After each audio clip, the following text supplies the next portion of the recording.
La gracia de Dios y la obediencia. Por tanto, amados míos, como siempre habéis obedecido, no como en mi presencia solamente, sino ahora mucho más en mi ausencia, ocupaos en vuestra salvación con temor y temblor, porque Dios es el que obra en vosotros el querer y el hacer por su buena voluntad. Filipenses 2:12-13.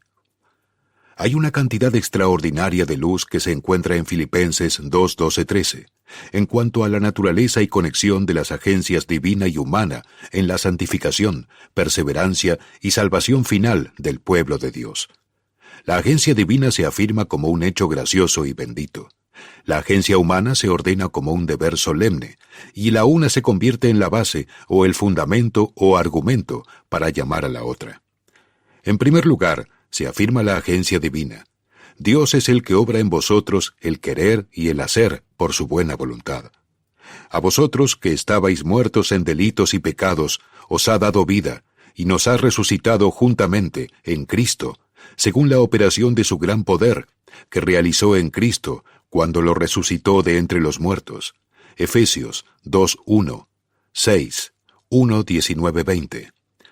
El siempre bendito Dios, que se basta a sí mismo, que no necesita de ti ni de tu servicio, y que no puede beneficiarse de ninguno de ellos, se ha complacido en su gracia soberana, y la beneficencia imprevista de su propia naturaleza en mirarte con misericordia, y en el día de tu miseria y de su poder te dijo, vive. Ezequiel 16:6. Por su buena voluntad os ha vuelto a engendrar por la resurrección de Jesús de entre los muertos. Primera de Pedro 1:3. Y por la fuerza renovadora de su Espíritu Santo os ha creado de nuevo en Cristo Jesús, como obra suya, un hombre espiritual, un templo santo para sí mismo. Y ha entrado en su morada prevista. El Espíritu de aquel que resucitó a Jesús de entre los muertos habita en vosotros. Romanos 8:11. Vosotros sois el templo del Dios vivo, como Dios ha dicho. Habitaré en ellos y andaré en ellos, y seré su Dios, y ellos serán mi pueblo. Segunda de Corintios 6:16. Cristo está formado dentro de vosotros y habita en él por la fe. Gálatas 4:19. El Espíritu Santo, al que el mundo no puede recibir porque no lo ve, ni lo conoce, ha venido, según la promesa de Jesús, a morar con vosotros para siempre. Y vosotros le conocéis, porque está con vosotros y estará en vosotros. Juan 14:17. Y el Padre también está presente con vosotros, pues os interesa la otra promesa del Salvador. Si un hombre me ama, guardará mis palabras, y mi Padre le amará, y vendremos a él, y haremos nuestra morada con él. Juan 14:23. No se puede suponer que la gloriosa Trinidad habite espiritual y graciosamente en un alma renovada y vivificada, sin manifestar la presencia divina mediante operaciones dignas de la naturaleza divina. El Dios viviente en un alma viviente no está inactivo. Su poderoso poder se despliega sobre sus hijos regenerados de una manera consistente con su naturaleza y en una medida que tiene en cuenta todo su poder. Anteriormente inclinados naturalmente al mal y a la mundanalidad, sus voluntades son ahora dobladas y dirigidas de otra manera por aquel que es el Padre de sus espíritus y tiene sus corazones en su custodia. Han sido liberados del yugo de esclavitud en el que se encontraban cuando el pecado tenía dominio sobre ellos, y caían en la voluntad de su tirano y destructor, siendo llevados cautivos por el diablo a su voluntad. Segunda de Timoteo 2:26. Ahora, moldeados, fortalecidos y santificados por el Espíritu de Dios, su voluntad está en armonía con la de Dios. Están dispuestos en el día de su poder. Salmo 110:3. Porque Él obra en ellos la voluntad. Y de nuevo, naturalmente sin fuerza, como era su estado cuando a su debido tiempo Jesús murió por ellos, ahora son llenados por el Espíritu que mora en ellos, con poder y energía recién nacidos. Son fortalecidos con toda la fuerza en el hombre interior, y son capaces de decir, en el Señor tengo justicia y fortaleza. Isaías 45:24. Dios obra en ellos también para hacer, porque ahora que se inclinan por el camino de la aspiración y la obediencia santas y celestiales, no se quedan totalmente sin poder para seguir los dictados de una voluntad renovada y regenerada. Tampoco se deja que aquel que les ha dado un nuevo corazón reciba en sus manos solamente la voluntad para el acto, sino que también da el acto. Él comunica el poder, así como la inclinación. Él persuade y capacita. Les da tanto el corazón dispuesto como la mano capaz para su servicio. Él graciosamente obra en ellos tanto el querer como el hacer. De esta manera, el texto afirma la agencia de Dios en la preservación y perseverancia de su pueblo. En segundo lugar, se ordena el albedrío humano, tan claramente como se afirma el albedrío divino. Trabaja tu propia salvación con temor y temblor. No creas que es suficiente que hayas encontrado la gracia para entrar por la puerta estrecha. Corre con paciencia la carrera que se te ha propuesto. Piensa que no es suficiente que hayas sido reconciliado gratuitamente por la sangre y regenerado poderosamente por el Espíritu de Cristo. Aprende cada día a despojarte del viejo hombre. Efesios 4:22, Colosenses 3:9. A morir cada día al pecado y a vivir cada vez más para la justicia.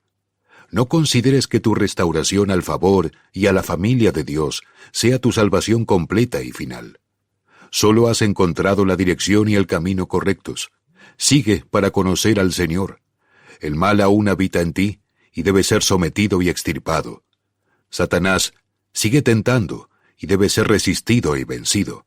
La impiedad tiene un extraño poder sobre los hijos de los hombres y volverá a lanzar su hechizo marchito sobre vosotros, si no estáis atentos para poner al Señor siempre delante de vosotros y caminar humildemente con Él. Luchad por el dominio, trabajad por el pan de vida, creced en la gracia, sed instantáneos en la oración, escudriñad las Escrituras, haced el bien cuando tengáis oportunidad, sed pacientes en la tribulación, desprendeos de todo ídolo, hacedlo todo para la gloria de Dios. Aprieta hacia la meta por el premio de la alta vocación en Cristo Jesús. Filipenses 3:14. Retén lo que tienes. Apocalipsis 3:11. Mirad que no perdáis lo que habéis hecho, sino que recibáis la recompensa completa. Segunda de Juan 1:8. Persevera con firmeza hasta el final. Trabajad y eliminad de vuestra conducta el pecado. Extirpa el pecado que se adhiere tan estrechamente al hombre interior. Asegura tu vocación y elección. Segunda de Pedro 1:10. Cíñete de todas tus energías para una lucha perseverante y prolongada, de por vida, si quieres que se te administre una entrada abundante. La apuesta es grande, el premio es noble, la lucha es ardua. No se puede prescindir de ninguna energía que puedas reunir y poner. Permanece en el temor y no peques. Trabaja tu salvación con temor y temblor. En tercer lugar, las dos cláusulas que constituyen un texto están unidas de tal manera que forman un argumento o paso de razonamiento. La una se convierte en fundamento o base de la otra. La certeza y la naturaleza de la gracia de la acción de Dios se establece como un fundamento para esa acción propia del cristiano a la que se le exhorta aquí. El hecho de que Dios obra en su pueblo se asume como un poderoso argumento o llamado o motivo para que ellos trabajen. Trabajad en vuestra salvación con temor y temblor, porque es Dios quien obra en vosotros, el querer y el hacer por su buena voluntad. La hermosa conexión que se establece así entre la obra eficaz y de gracia de Dios y la obra solemne y perseverante del propio creyente exige en primer lugar nuestra atención.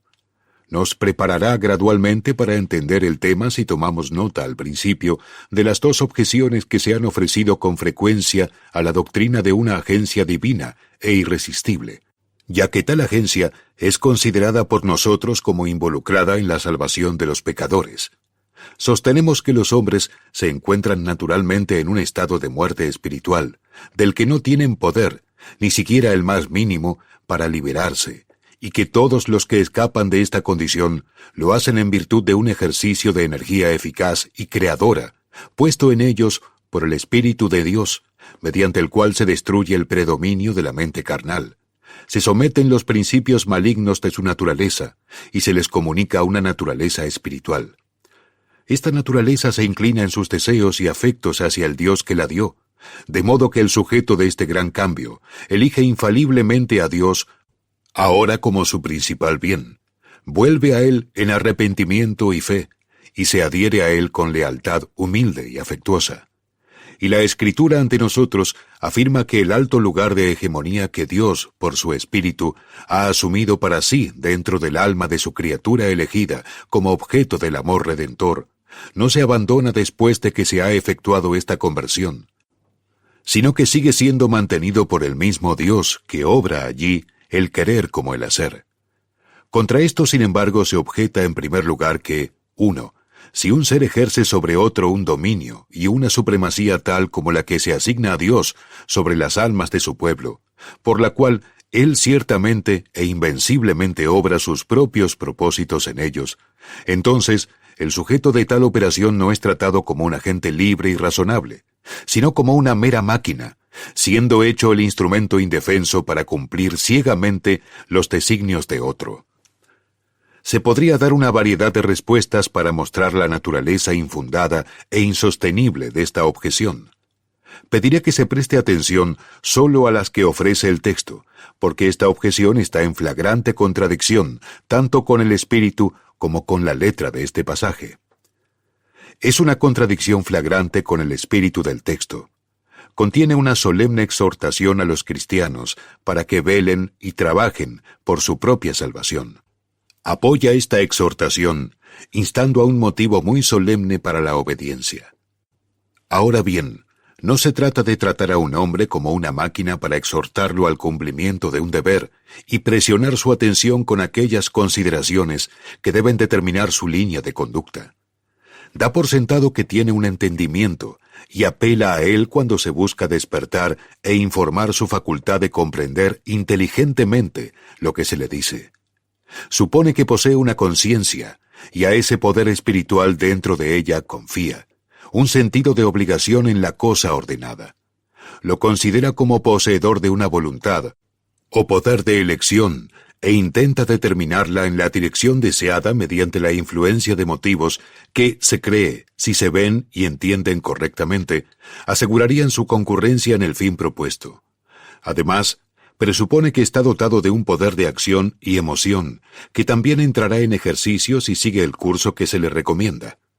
Esto no es tratar al hombre como una máquina, sino como un agente libre e inteligente. Cuando leemos la primera cláusula de nuestro texto, podemos responder a la objeción de que la Escritura trata a los creyentes no como máquinas, sino como agentes libres y razonables, a pesar de la supremacía y eficiencia infalible del albedrío de Dios en ellos.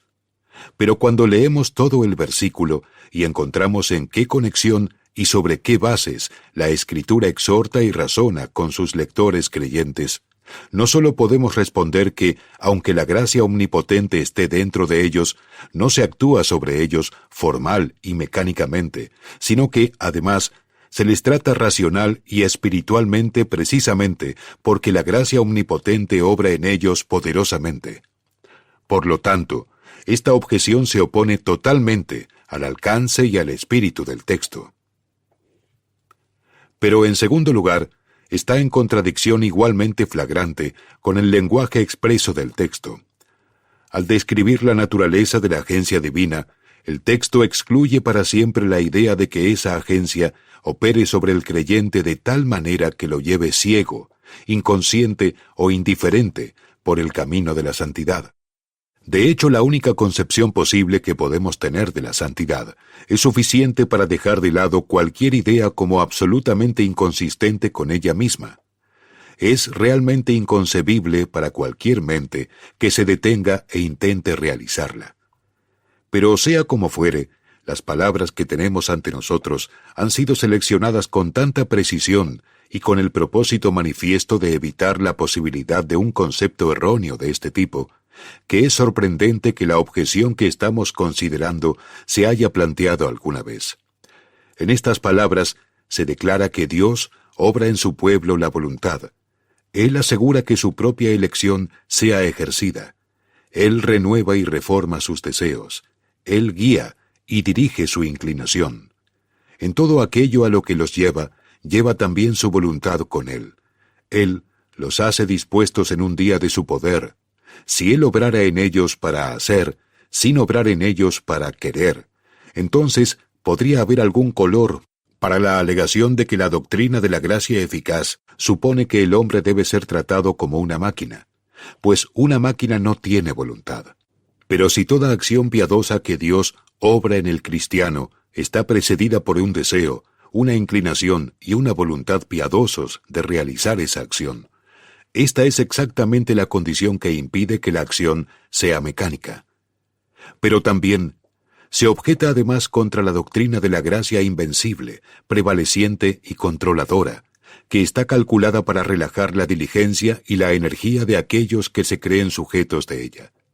Si es cierto que el Espíritu Todopoderoso de Dios, que mora en el cristiano, asegura infalible y eficazmente su santificación, nada, se argumenta, puede ser más natural que el hombre mismo libere toda su ansiedad y sentido de responsabilidad, y deje perezosamente a este agente omnipotente la realización de una obra. Creerá que cualquier pequeña energía suya no puede añadir nada a esa omnipotencia, ya comprometida en ella. La doctrina, se dice, conducirá a la indolencia. Al responder a esta objeción, nos limitaremos, como en el caso anterior, a las consideraciones que ofrece el texto, y encontraremos que esta segunda objeción también está en directa contradicción con el alcance o espíritu del texto, así como con sus términos expresos. En primer lugar, entonces, seguramente no se puede afirmar con ninguna muestra de razón que la agencia divina está preparada para llevar al creyente a la negligencia. El llamado dirigido al creyente es un llamado a trabajar. El motivo que se le presenta es uno diseñado para ponerlo a trabajar. Y cuando tal es la exhortación dada y tal el motivo aplicado en el mismo pasaje que afirma la eficacia de la gracia de Dios en su pueblo, seguramente no se puede afirmar, sin la más grosera irreverencia, que la gracia es adecuada para enseñarles a despreciar la misma exhortación que se les dirige. La exhortación a trabajar no solo está contenida en el mismo texto que afirma la agencia divina, sino que se hace descansar sobre la afirmación de esa agencia. Y no solo se presiona un motivo para trabajar sobre el cristiano, aunque la fuerza todopoderosa esté de su lado, sino que la posesión de esa fuerza residente y todopoderosa se convierte en el motivo que el Espíritu de Dios insta. Trabajad en vuestra salvación con temor y temblor, porque Dios es quien obra en vosotros. Pero la objeción que se opone así diametralmente al espíritu del texto es una negación directa también de su letra. Basta decir que donde Dios obra, obra en vosotros para hacer. Lo que la agencia divina lleva a cabo es la expulsión de la indolencia y la indiferencia, la reposición de todos los poderes activos con vida espiritual, y la dirección de ellos en y hacia la acción espiritual. Por lo tanto, es imposible comprender cómo una operación que por su propia naturaleza está destinada y calculada para producir energía, una operación que no se ejerce de otra manera ni más allá de la que da origen a la energía, puede engendrar la inactividad contraria. Por lo tanto, la objeción no debería llamarse tanto una objeción a la doctrina de la agencia divina, como un concepto totalmente erróneo de esa doctrina y una negación total de la misma en el único sentido en que se afirma en las Escrituras o que sostienen los cristianos inteligentes. El cristiano enérgico que obra su salvación con éxito, ya lo saben, no puede atribuirse ningún mérito, porque según la doctrina del texto es Dios quien obra en él. Pero el cristiano dormido, que no obra su propia salvación, no puede tener ningún consuelo justificado, porque según la misma doctrina, su inactividad es una prueba de que Dios no está obrando en él para querer y hacer. La doctrina está tan poco calculada para conducir a la indolencia que es la afirmación directa del texto que la agencia divina energiza a aquellos que están bajo su influencia de gracia. Y por lo tanto el hombre que está dando paso a la indolencia y la inactividad en las cosas que pertenecen a su paz y santidad, debe inmediatamente tomar la alarma, siendo conducido a sentir, por esa misma señal, que la agencia no está en el trabajo que sólo puede efectivamente y finalmente salvarlo. Oh, si conociéramos este arte divino de hacer que nuestra vocación y elección sean seguras, como para saber con certeza que Dios está en nosotros y con nosotros.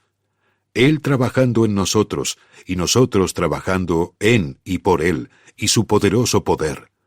¡Oh, qué progreso, qué protección, qué felicidad podríamos disfrutar! El Señor es la porción de su pueblo.